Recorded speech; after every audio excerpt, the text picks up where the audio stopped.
ശബരിമലയിൽ ഒന്നും ബാക്കി വെച്ചില്ല, എല്ലാം കട്ടെടുത്ത് എന്നും പിണറായി സർക്കാരിൻ്റെ കാലത്ത് നടന്ന ഈ കൊള്ളയിൽ സാക്ഷാൽ അയ്യപ്പനെ തന്നെ പൊക്കിയെടുത്തു കൊണ്ടുപോയി എന്നുള്ള വാർത്തകളാണ് ഇപ്പോൾ പുറത്തു വരുന്നത്. 41 ദിവസം വ്രതമെടുത്ത് കല്ലും മുള്ളും ചവിട്ടി ചെങ്കുത്തായ നീലിമലയും കരിമലയും കയറി സന്നിധാനത്തെത്തുന്ന കോടിക്കണക്കിന് അയ്യപ്പ ഭക്തർക്ക് പിണറായി വിജയൻ സർക്കാർ നൽകിയിരിക്കുന്ന സമ്മാനമാണ് ശബരിമല മോഷണം.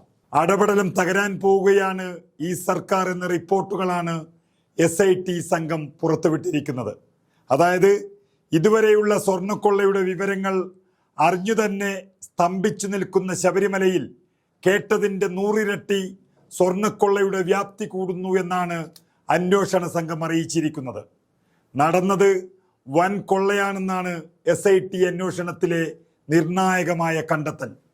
ശബരിമലയിലെ പ്രഭാമണ്ഡലത്തിൽപ്പെടുന്ന സ്വർണവും കൊള്ളയടിച്ചിരിക്കുന്നു. 7 പാളികളിലെ സ്വർണമാണിപ്പോൾ കൊള്ളയടിച്ചത്. അതായത് കട്ടിളപ്പാളികൾക്ക് മുകളിലുള്ള ശിവരൂപം, അതുപോലെ വ്യാളി രൂപം എന്നിവയിൽ പൊതിഞ്ഞ സ്വർണവും തട്ടിയെടുത്തു കൊണ്ടുപോയിരിക്കുന്നു ഈ സ്വർണ്ണക്കള്ളന്മാർ.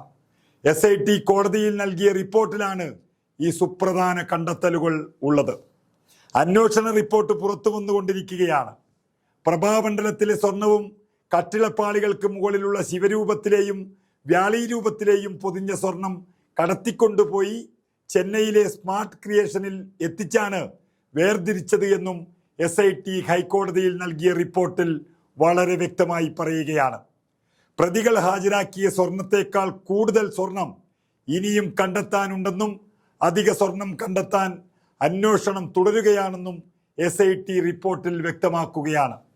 പണിക്കൂലിയായി എടുത്ത സ്വർണം കേസിലെ പ്രതിയായ smart creation CEO Pankaj Bhandari SITക്ക് മുന്നിൽ ഹാജരാക്കിയിരിക്കുന്നു.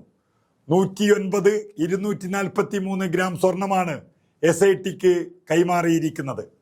അങ്ങനെ വ്യാപകമായി അയ്യപ്പന്റെ സ്വർണം കട്ടെടുക്കുകയായിരുന്നു ഈ കള്ളന്മാരൊക്കെ ചേർന്ന്. ഇതെല്ലാം ചെയ്തത് അന്നത്തെ ദേവസ്വം വകുപ്പ് മന്ത്രി അറിയാതെയാണെന്ന് ആരെങ്കിലും വിശ്വസിക്കുന്നുണ്ടോ? ഒരിക്കലുമില്ല.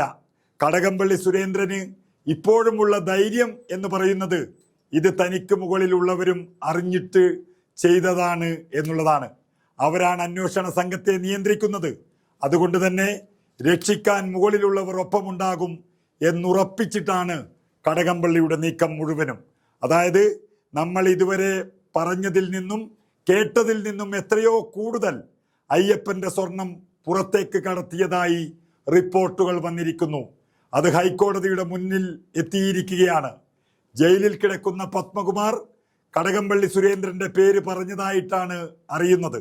അതിന്റെ അടിസ്ഥാനത്തിൽ ഒരു തവണ ചോദ്യം ചെയ്യുകയും ചെയ്തിരിക്കുന്നു. ഇനിയും ചോദ്യം ചെയ്യും എന്നാണ് ഇന്ന് പത്രവാർത്ത വരുന്നത്. ഉണ്ണികൃഷ്ണൻ പോറ്റിയുടെ ധൈര്യം ഈ കടകംപള്ളിയാണെന്ന് തെളിയുന്നതോടെ അറസ്റ്റ് ഉണ്ടാകും എന്നുറപ്പാണ്. SITക്ക് മുഖ്യമന്ത്രിയുടെ ഓഫീസിൽ നിന്നും സമ്മർദ്ദം കൊടുക്കുന്നുണ്ടെങ്കിലും 5-ാം തീയതി ഹൈക്കോടതി ചില കാര്യങ്ങൾ പറയും. അതോടെ തീരുമാനമാകും. പിന്നീട് എല്ലാവരും ഉറ്റുനോക്കുന്നത് മുഖ്യമന്ത്രിയുടെ ഓഫീസിലേക്കായിരിക്കും. CPMന്റെ എല്ലാ നേതാക്കളും, അതായത് പിണറായി ഭരണകാലത്ത് ഈ ദേവസ്വവുമായി ബന്ധപ്പെട്ട് പ്രവർത്തിച്ച എല്ലാ CPM നേതാക്കളും അറസ്റ്റിലാകുന്നതോടെ മുഖ്യമന്ത്രി പിണറായി വിജയന്റെ രാജിയായിരിക്കും കേരളം ആവശ്യപ്പെടുന്നത്. ഏറിപ്പോയാൽ ഒരാഴ്ച ആ സാഹചര്യം നമ്മൾ കാണേണ്ടി വരും. അതുറപ്പാണ്. അത്രയ്ക്കും അയ്യപ്പന്റെ സ്വർണമാണ് ഈ പിണറായി ഭരണകാലത്ത് മോഷ്ടിച്ചു കൊണ്ടുപോയിട്ടുള്ളത്.